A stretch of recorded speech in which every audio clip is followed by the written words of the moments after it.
आज हम पढ़ेंगे अभ्यास 4 कृदंत परिचय।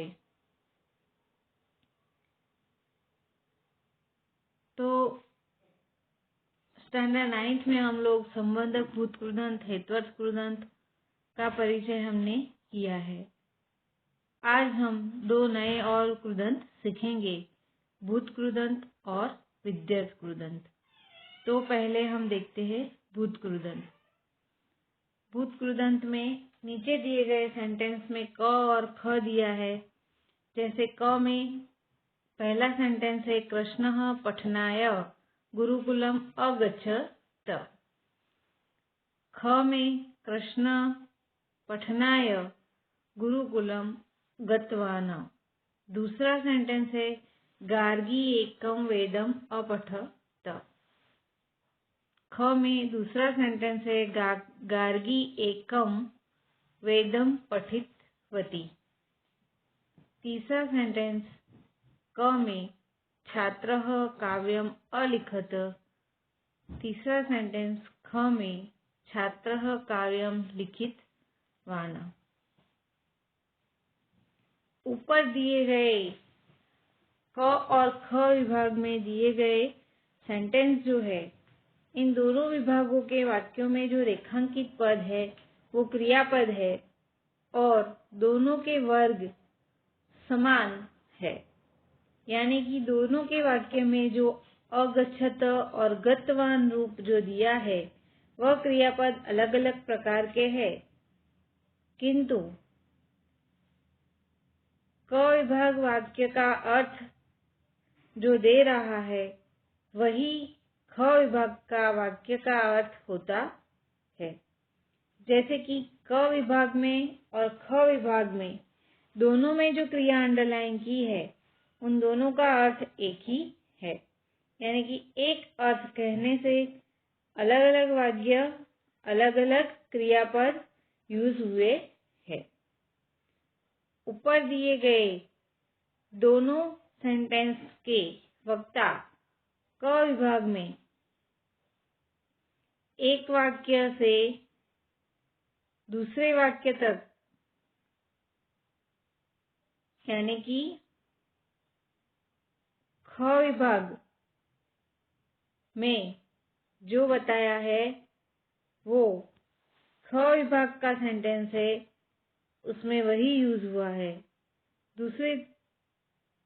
दूसरी रीत में हम कहे या दूसरे हिसाब से हम कहे तो दोनों वाक्य के क्रियापद अलग अलग है। क विभाग ख विभाग दोनों वाक्य का अर्थ एक समान है। वक्ता चाहे तो कोई भी एक क्रियापद का उपयोग कर सकता है। जैसे कि क विभाग में कृष्ण पठनाय गुरुकुलम अगच्छत और ख में कृष्ण पठनाय गुरुकुलम गतवान। दोनों वाक्य के क्रियापद गम गच्छ धातु यूज किया हुआ है और दोनों को भूतकाल में वक्ता की इच्छा है। यानी धातु और काल एक समान है, किंतु क्रियापद अगच्छत और गतवान दोनों रूप अलग अलग है। इसका कारण यही धातु के पीछे लगा हुआ प्रत्यय है।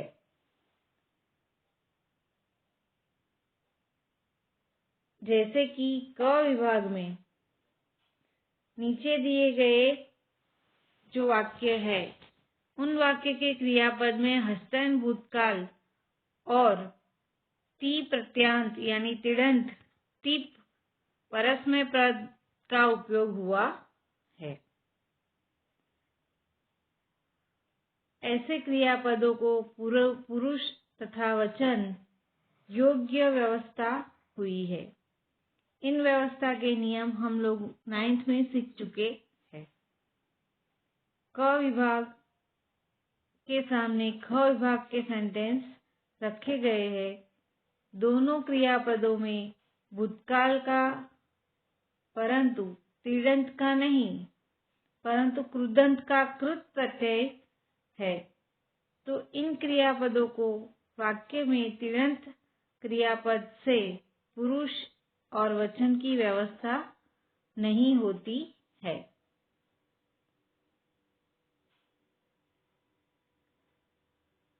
हमें याद रखना है कि भूतकृदंत क्रियापद दो प्रकार के होते हैं। कत तब प्रत्यांत होता है, वो कर्मणि भूतकृदंत है, और वत यानी क्वत प्रत्यय होता है, वो कर्तरि भूतकृदंत है।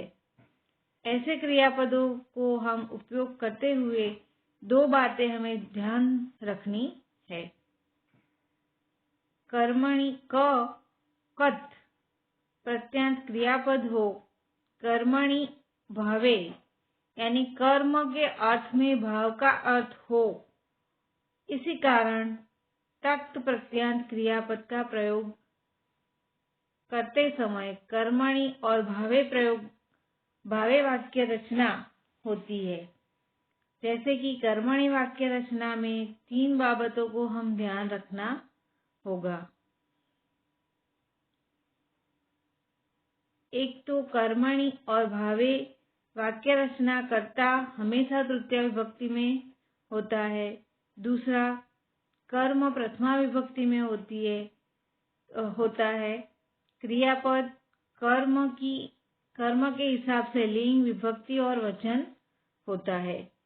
यानी कि कर्म क्रियापद में कर्म लिंग भी देखा जाएगा, विभक्ति भी देखी जाएगी और वचन भी देखा जाता है। तो इसका एक एग्जाम्पल हम देखते हैं कि कृशेन आम्ररस पितः, यानी कुशे कैरी आम का रस पिया। यहाँ कुशेन वो कर्ता, यानी कि यहाँ कृशेन कर्ता तृतीया विभक्ति और आम्ररस वो कर्म पुल्लिंग विभक्ति, पुल्लिंग प्रथमा विभक्ति एक वचन का रूप है। यानी कि कृशेन जो है वो तृतीया विभक्ति है, आम्ररस जो है वो कर्म पुल्लिंग है और प्रथमा विभक्ति का एक वचन है।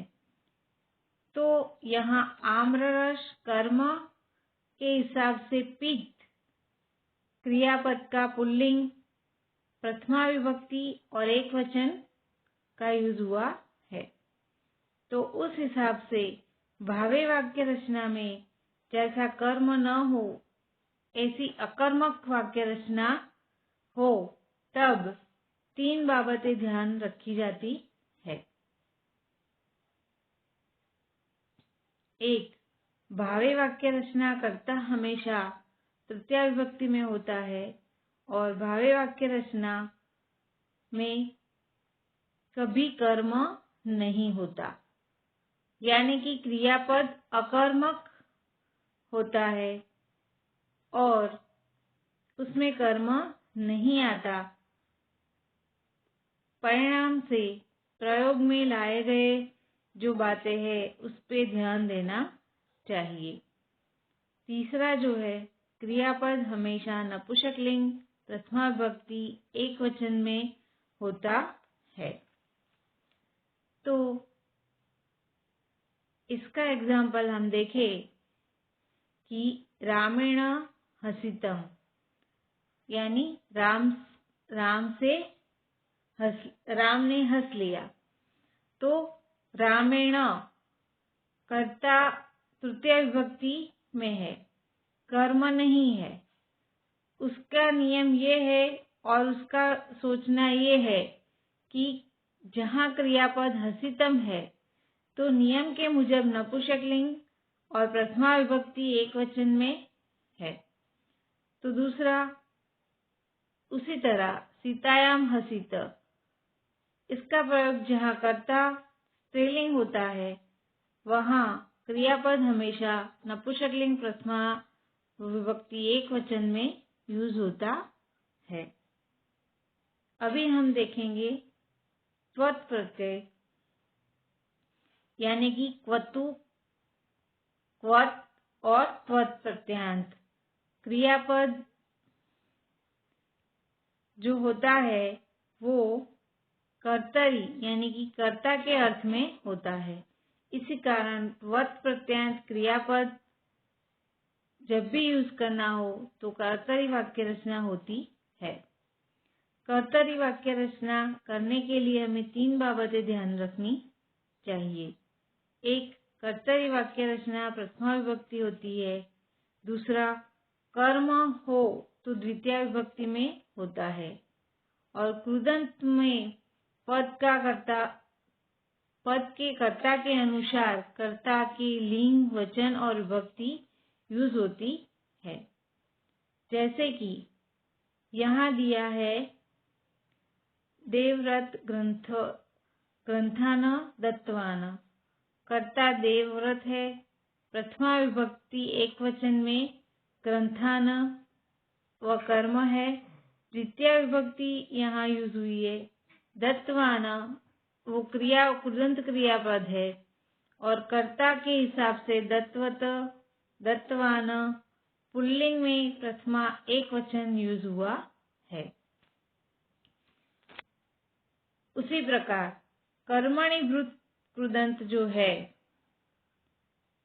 उसके क्वथ प्रत्यांत के रूप हम देखें तो पहला है कृत प्लस त। कृत पुल्लिंग कृत, स्त्रीलिंग में कृता, नपुंसकलिंग में कृतम लिखा जाता है। वैसे भू में तत्प्रत्यांत भूत, पुल्लिंग में भूतः, स्त्रीलिंग में भूता, नपुंसकलिंग में भूतम लिखा जाता है।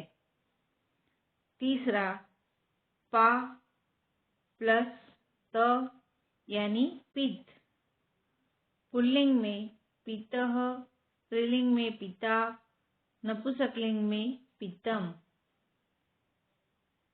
चौथा जो है खा प्लस त, खादित, पुल्लिंग में खादितः, स्त्रीलिंग में खादिता और नपुंसकलिंग वर्ड हो तो खादितम। ऐसे लिंग के हिसाब से लिंग वचन में बदलाव होता है। पांचवा, गम प्लस त गत, गतः पुल्लिंग में, स्त्रीलिंग में गता, नपुंसकलिंग में गतम।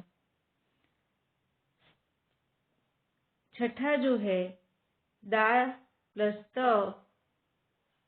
दत्त, पुल्लिंग में दत्तः, स्त्रीलिंग में दत्ता, नपुंसकलिंग में दत्तम।